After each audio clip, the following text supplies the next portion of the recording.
In the Tao it says, there's a time for everything, and everything in its time. There's a time for everything. Listen to this. There's a time for being ahead, and a time for being at peace. There's a time for being in motion, and a time for being at rest. There's a time for being vigorous, and a time for being exhausted. And in the Bible, to everything there is a season, a time for every purpose under the sun. I practice, this was so helpful to me, particularly as I do my yoga practice. In my yoga practice, it's there are some very exhausting postures. I do this Bikram hot yoga, all right? So it's 105 or between 105 and 110 for 90 minutes. And there's one that I used to hate. It's called triangle. I started practicing what the Tao teaches, and I remember there's a time for being exhausted. There's a time for that. And as I practiced that, I said, and there's a time for being at rest. And it's coming. Hopefully soon.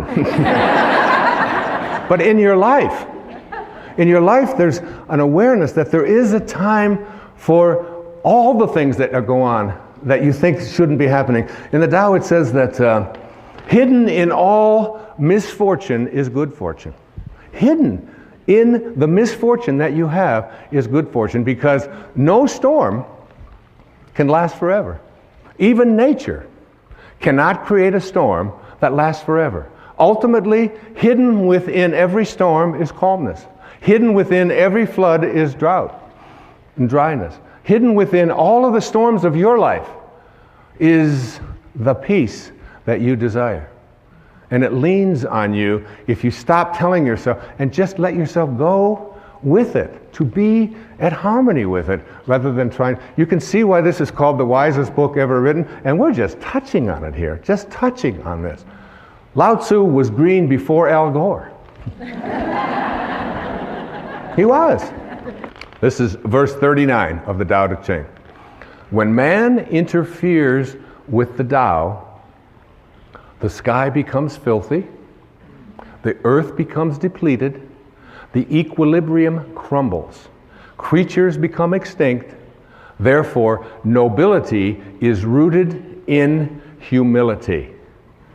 Do you know that every one of your children have the anchor of the universe located within them? And that Khalil Gibran, this is a paraphrase, he said, your children are not your children. They are the products of life's longing for itself. They come through you, but not for you. They're not there for you. So what are you doing interfering in their lives? Now, I'm not talking about letting them play out in the traffic or play at the edge of a swimming pool if they don't know how to swim. I'm not talking about that. I'm talking about, I called this when I was working on this and living this and practicing this for that full year of 2006, the bite your tongue, zip your lip verses of the Tao. We have parents, I see them a lot, they're called helicopter parents. Because they're always hovering. They're hovering over their kids and they're telling them what to do and what not to do. And my son came over from England, my son Shane, and he was going to get ready to go to college in America. And my wife said to me, so you're going to take him and show him about registration, right? I said, oh yeah, I'll be doing that.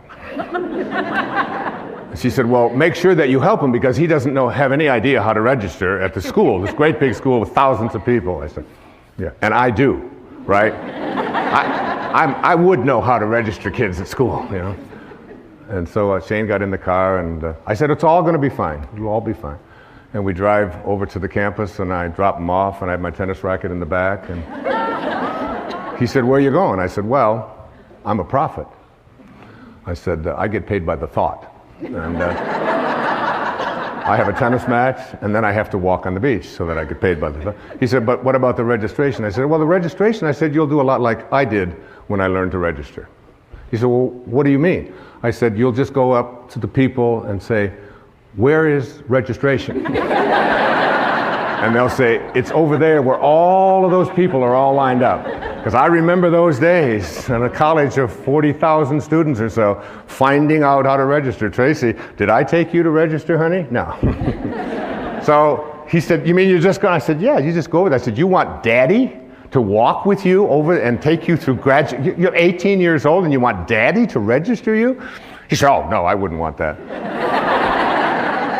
So we got home at the end of the evening, when I got back home, and my wife had said to me, she said, did you help Shane at registration? Oh, I said, I gave him so much help. Probably the most help he ever had in his life. I taught him how to do things for himself. And so that I wouldn't have to be interfering and hovering over and figuring it all out for them. My children know that when their science project comes up, that I'm there for consultation, but I passed science. I got through that myself. And you'll be doing your own science project. If I can help you, I'd be happy to help you, but I'm not going to be getting the glue and figuring out how to make a time clock and all of that. I said, just look at a clock. That's how you tell time for me, whatever it might be. And it's not an uncaring, and it's not a callous attitude at all. It's an awareness that your children have the anchor of the universe located within them. That's what Lao Tzu said.